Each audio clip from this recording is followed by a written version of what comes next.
Amy, I'm so glad to be here today. I don't know that I've ever done an interview at an ice hockey rink.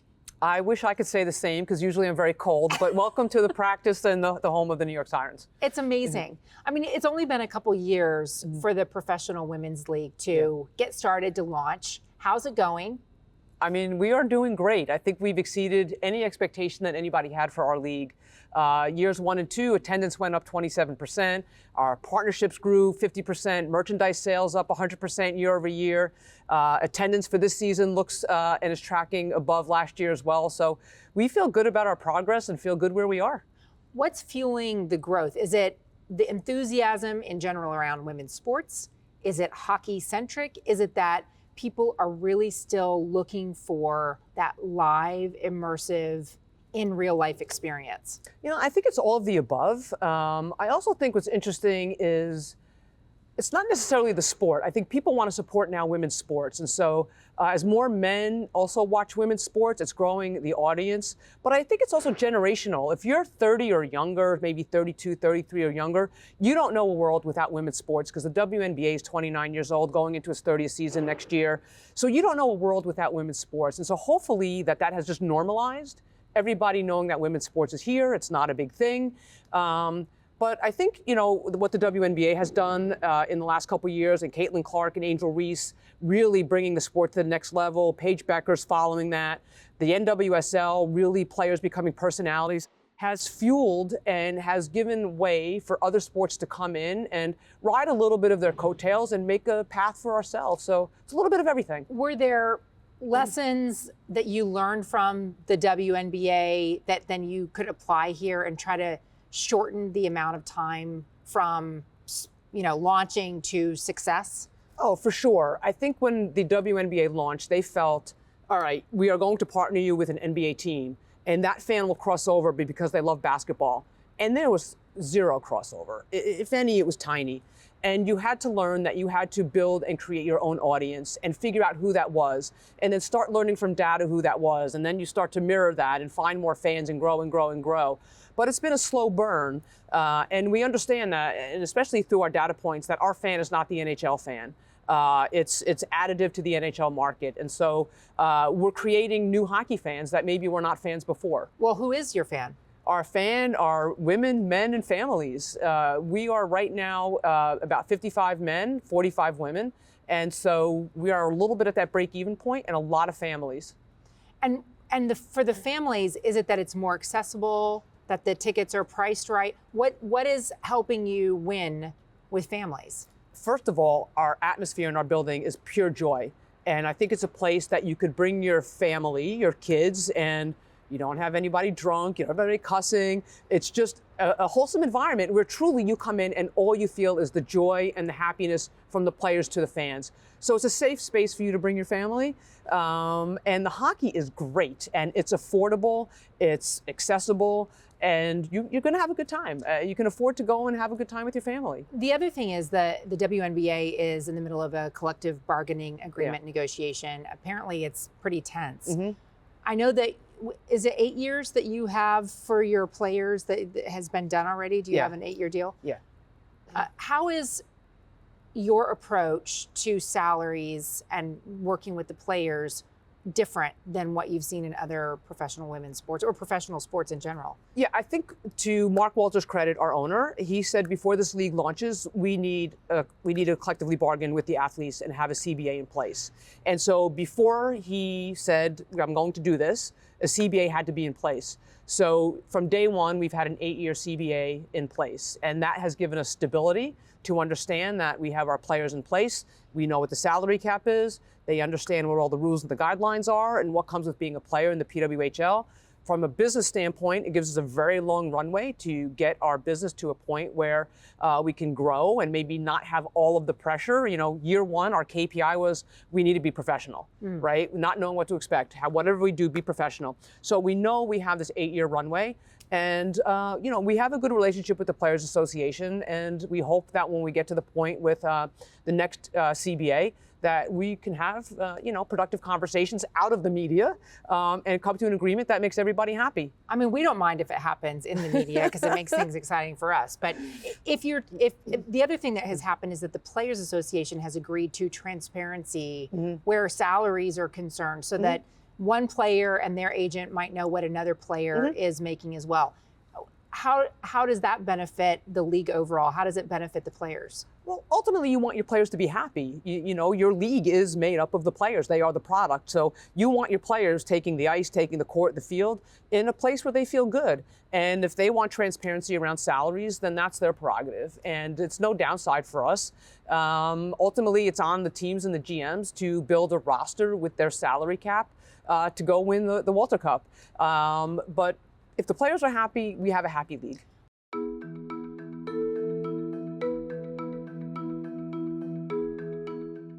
In the news world, business news and general news, we're looking at some really tense relationships between Canada and the United States right now. It's having an impact on tourism, which is an industry that I cover. What's it like for you when you're in the Canadian cities where you play? I mean, I know that you're even playing in Halifax. Are the American teams facing more animosity? Is there something about sport that transcends whatever political tensions might exist? We have not seen that at all. I know last year in the NHL, when they played the American anthem, it was booed. We have not seen that at our games. I mean, I kid you not, and hopefully you can come to a game this season. You come in our arena and everybody's happy to be there. Everybody's happy to support the women. I don't think it becomes a US-Canadian thing. It's just we're all here for women's hockey and we're here to celebrate the women. The growth in the Canadian markets, though, is astounding. It's kind of leaving the American markets in the dust. Is that just because they're Canadian and they're like, this is in their DNA? You're born with a hockey stick. You are. It's their national sport, right?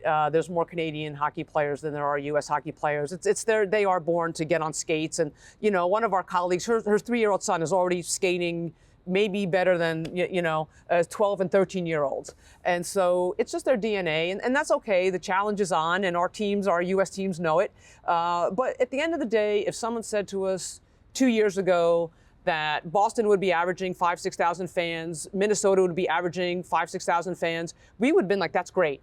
But now we have higher expectations of ourselves, and that's also okay. Well, how many fans do you want? I want to sell out every building we play in, 17, 18, 19,000.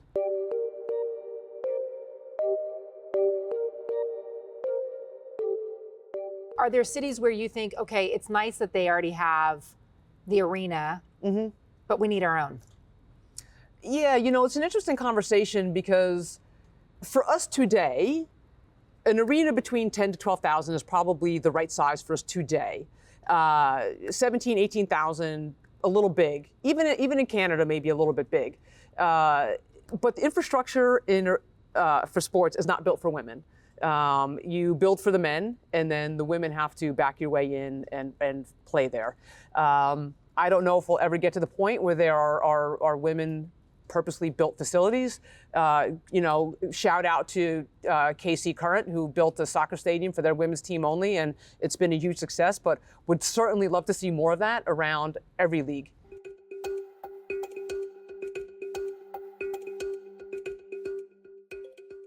Tell me a little bit about the structure of this league. The interesting thing about the Walter Group is that there's all these other sports that come under its purview and that you get the advantage of. Yeah, we are so lucky to be owned by the Walter Group, Mark and Kimber Walter. They own the Dodgers, the Lakers, the Sparks, Chelsea. They just now got an F1 team. And there's this whole other ecosystem of sports ecosystem properties that they own as well. And so we are lucky to have their expertise and a wealth of knowledge and sort of a little bag of companies that we could turn to for expertise and advice. What does it do for you in terms of talent management too? Both in terms of making sure that each team has the talent that they need to be a draw in their markets. Yeah. But also, if you want to grow the league, if you want to grow fan enthusiasm and grow your base, help send your players to the Olympics, that everybody's sort of being managed across the whole league. Yeah, well, the teams run independently. They have a team director that runs the business, and they have a GM that manages the hockey. So the GMs pick players in a draft like every other league. The players can do trade, or the GMs can do trades like every other league.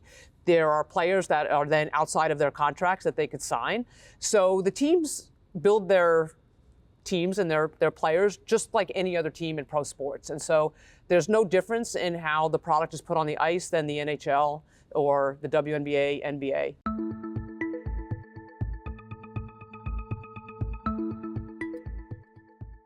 Talk to me a little bit about the pipeline for players. Number one, at the college level, we've seen such a ground shift in the way that athletes can get compensated through NIL or through the schools themselves. Yeah. Does that provide too much competition for professional hockey now to get the women out onto the ice? No, not at all. I think what NIL has done was help to bridge a gap. And so we used to talk about at the WNBA, you'd have these great players in college and they'd come to the WNBA and the fan base would not carry over. Now, thanks to NIL, you've got wonderful brands being built of these players at the college level, and that has bridged the gap. So they go to the WNBA now and you see their fans following them. But playing professionally hasn't hurt their ability to make money. They still have the same sponsors, if not more. So I think the NIL has really been, I think, one of the reasons that has helped make women's sports more successful is that these players have come into the league with a brand already.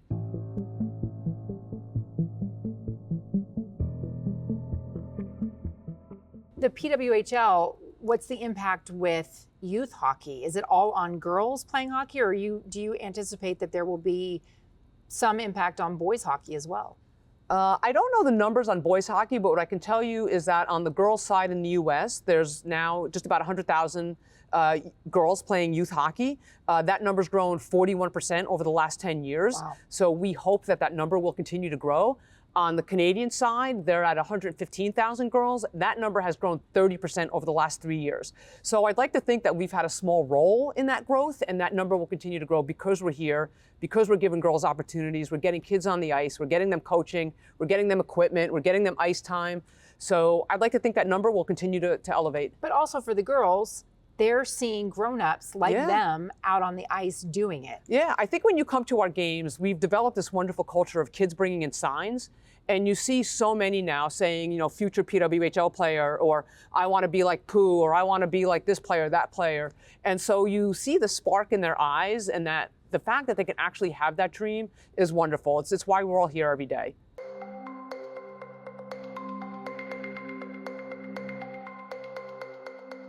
How are you thinking about the Olympics and what's happening with your women now, and the way that that might change what happens for USA in the future? Yeah, or Canada too, I guess. Yeah, the Olympics are huge for us, right? If you look at all the women's leagues in the past, coming out of the Olympics, there's this wonderful tailwind and a lift for the women's league. So we're investing a good amount of money in the Olympics this year. Number one, bringing our partners over to Milan to enjoy the experience with us. We're also, we own a podcast, Jocks and Jills, so we're bringing that over as well. So we'll have live content from Milan, as well as recording a ton of content there as well.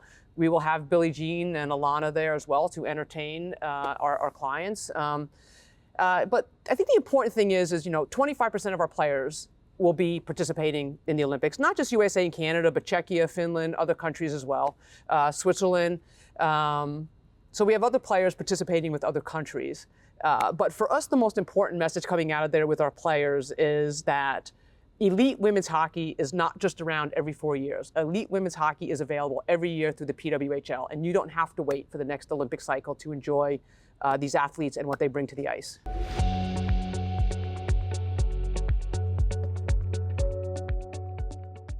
How are you thinking about expansion, and which cities might be good home for a women's team? So we expanded this year into Vancouver and to Seattle, and they are both doing amazingly well in terms of ticket sales and fan and city interest. And in terms of where we expand next, I can't tell you. I'd have to kill you. That's like that was going to be the big news of the interview. Yeah. But what makes a great market for a women's team? Well, number one, infrastructure. We need to have the right arena, not just for the games, but for the players to practice in. So that's the most important thing, is putting our players in a professional atmosphere. I think number two is, what does the youth market for hockey look like there? What does the support of women's sports look like there? What would the support be if there's an NHL team? What does that look like? Or from the building? Is there government support there? How does it impact travel? So there's a lot of factors. What does the partnership community look like there? We've got about 10 factors that we look at and we put into a model that is weighted when we put all our financials and everything together. And what's the trajectory look like, in terms of how many cities, how fast can you expand? Yeah, next year we are expanding again. It's either 2 to 4 teams. If I was a betting woman, I'd say it'd be 4 teams. And then I think we'll hold at 12 for a bit.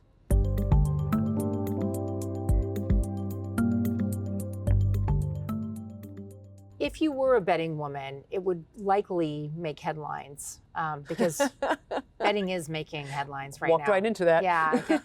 I know that there's a partnership with FanDuel. We're just in the middle of this gambling scandal that has ensnared the NBA. Yeah. And there's no allegations against the league. There's no allegations of wrongdoing against the legal licensed sports books. Yeah. In fact, they were part of the enforcement action. Yeah. How are you thinking about gambling? How are you thinking about the partnership with FanDuel moving forward? Yeah, listen, gambling is here to stay. I don't think it's going anywhere. I think it's just a part of our society at this point. It's on us to make sure that our players are educated, that our staff is educated. We've got Sports Radar on that monitors our betting as well, to make sure that there's integrity to our game. And so we've got a sports betting policy in place. And so we're making sure that we're doing everything for our players and our staff, that they understand what is allowable, what is not allowable. Do you think that player proposition bets, where people can, especially the unders, where they can bet on a player to strike out or to walk off, do you think those are problematic for sport? Is it too easy to cheat? Probably yes. I mean, in full transparency, I don't think about it a lot. For me, I just need to make sure with my counterpart on the hockey side that we have all of our mechanisms in place to prevent it. And first, that's the most important thing. I can't stop people from betting. I can't stop betting companies from spending money on advertising. I can't stop people from going there and participating. My job is to ensure that our players and our staff are not participating in the process. And so that's where we have to be strong, and that's where we have to spend our time. And to make sure, honestly, that the integrity of our sport is withheld. And that's why we have Sports Radar. That's why we have someone monitoring to make sure nothing looks funny. And you can see now that when you have the monitoring, you get caught. Well, I mean, that's their argument, that if you're doing it on a legal licensed platform, you can get caught. And if it were happening offshore, you wouldn't get caught, and therefore more enforcement needs to happen and focus on the unlicensed sports books. Yeah. The NHL made news as well last week when it tied up with some prediction markets that was said, okay, we're going to go with Kalshi and Polymarket, and we're going to just jump in, and if the courts decide that it's not legal, we're going to do that. But for us, it's about increasing the engagement and the exposure for hockey.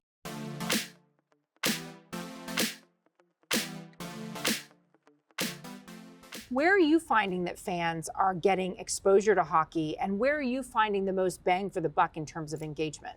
For us, I think, number one, the Takeover Tour, important for us in terms of engagement. Which is what? So the Takeover Tour is where we play outside of our 8 markets. We'll play in Denver, we'll play in Detroit, we'll play in Winnipeg, Calgary, we'll play in markets outside of our 8 team markets. And very important for us to grow our audience that way. So that for us, I think, is the number one way for us to build audience. I think what we've also done is our first 2 seasons, and which will continue moving forward, is all of our games are aired for free on YouTube.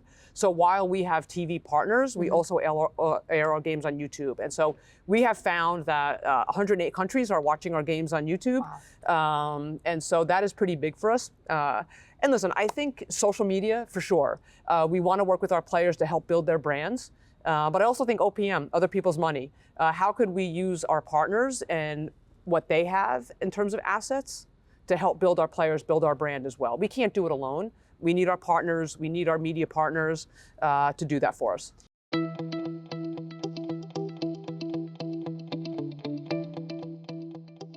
You mentioned YouTube. What about other networks? Broadcast and sports is changing so dramatically. Yeah, and fast. And so we've decided to really change how we go about broadcasting and trying to meet fans where they watch. So in addition to our RSNs, which we've been lucky to have for our 2 seasons, we've added an over-the-air partner in our local markets as well. And then we've also added games of the week across the country out of our markets with Scripps, Paramount, Gray, Fox. And so there'll be a lot more broadcasts available across the country this year. And you have really unique partners as well moving forward. Yeah, we've had a blast on the partnership side, bringing on partners like Barbie, Elf Cosmetics, Royale Diapers in Canada. It's got to be the only diaper partner in all of professional sports. And so we're selling PWHL Barbies, which have come in and sold out. And so on the sponsor side, we've had a blast bringing non-endemic sports partners in and hoping that that continues to increase.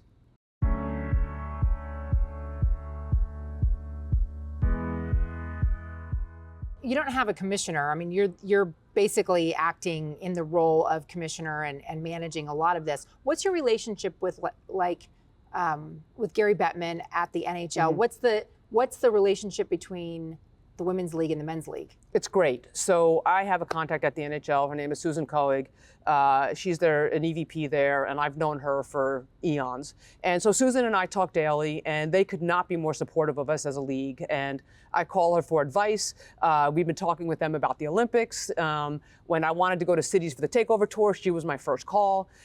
They could not be better partners for us on a day-to-day basis.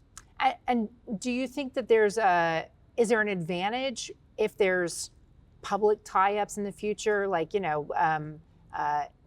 games where you have both women playing and then the men playing, or double headers, so to speak? So we do that already. Yeah. So when we go to Detroit, the Red Wings might play at noon and we play at 7:30 or vice versa.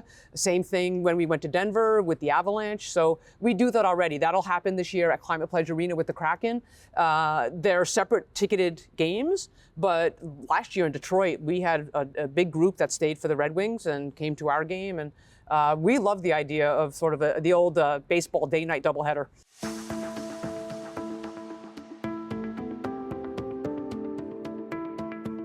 What's the thing that keeps you up at night? Like, where do you see a potential pitfall in this growth story? I think for us, I mean, everything keeps me up at night. I joke that I looked about 20 years younger 2 years ago. But it's not only one thing, it's a lot of things. You have to show up every day. Women's sports is really hard. There's no easy day because you have to build your base almost one fan at a time. And so I talk a lot about doing the right things the right way every day. And if you do that, results will come. And our staff has gotten so big where I don't know everybody anymore, which for me is alarming in some ways. But we've got a great leadership team here, and I rely on them to work with their teams and to do the right things the right way every day. And they have to have autonomy. We have to be okay with mistakes. But the biggest thing and the most important thing is fan engagement and ensuring that every fan that deals with us, whether it's email, whether it's a phone call, whether it's a game, that they are having the best possible experience in engaging with our fans and our players and having access to our players. And if we keep doing the right things the right way, we will continue to grow. I feel like the airlines could learn a lot from that. As someone who flies a lot, I don't disagree. Amy, it's great to see you. Thank you so much for your time. Oh, my pleasure. Thank you for having me, and thank you for your interest in the PWHL.